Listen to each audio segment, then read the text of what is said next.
Ned 14 starts the day after Ned 13 takes place, as Ned arises that morning and shortly after having breakfast receives word of the fact that Robert has now been presumed dead. And it is following this that he instructs Pycelle to bring him all the members of the council. Now, Ned here immediately forgets the fact that Pycelle is in fact Cersei's creature, and so it's entirely likely that Cersei has already been informed of Robert's passing before Ned has. Pycelle remains with Ned while the other members of the council gradually arrive. Barristan, who declares that he needs to be with the king, and also Baelish arrives, who notably is wearing the same outfit from last night, and his boots are dusty from riding. So whatever Baelish has been doing since he last spoke to Ned, he has yet to actually change his clothing or presumably return home or go to sleep. And then Varys finally shows up,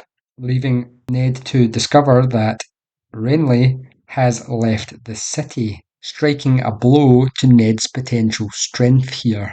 And Renly has fled south with Loras and 50 men. Before any meeting can take place, however, the royal steward arrives and summons the council to the throne room. On entering the throne room, we find that 5 members of the Kingsguard are arrayed in what is described as a crescent around the base of the throne, which is interesting as the imagery of the Kingsguard being connected with the others is again supported here by this wording, as a crescent implies the moon, which is heavily tied to the magic of the Children of the Forest and the others. Now, as the group are herded into the middle of the throne room, Joffrey proclaims that he demands his coronation within the fortnight, and Ned produces the letter from Robert, which he provides to Varys to give to Cersei, who then proceeds to rip the letter up in front of him, shocking Barristan Selmy. However, Cersei notes that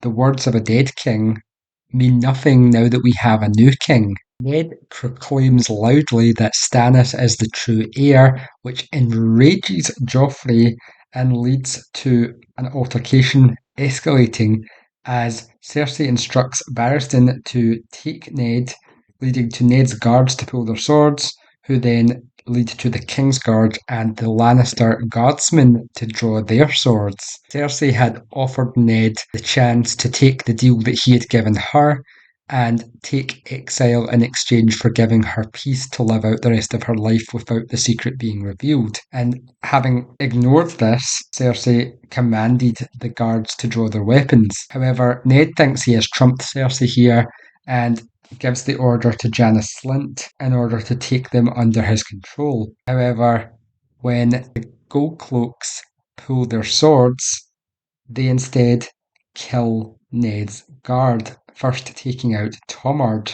And as Ned watches all his men fall around him, we find that Littlefinger sneaks up behind him, slips the dagger from its sheath and shoves it under his chin, and then tells him that he was right not to trust him, showing that once again Littlefinger has betrayed Ned in order to further his own goals.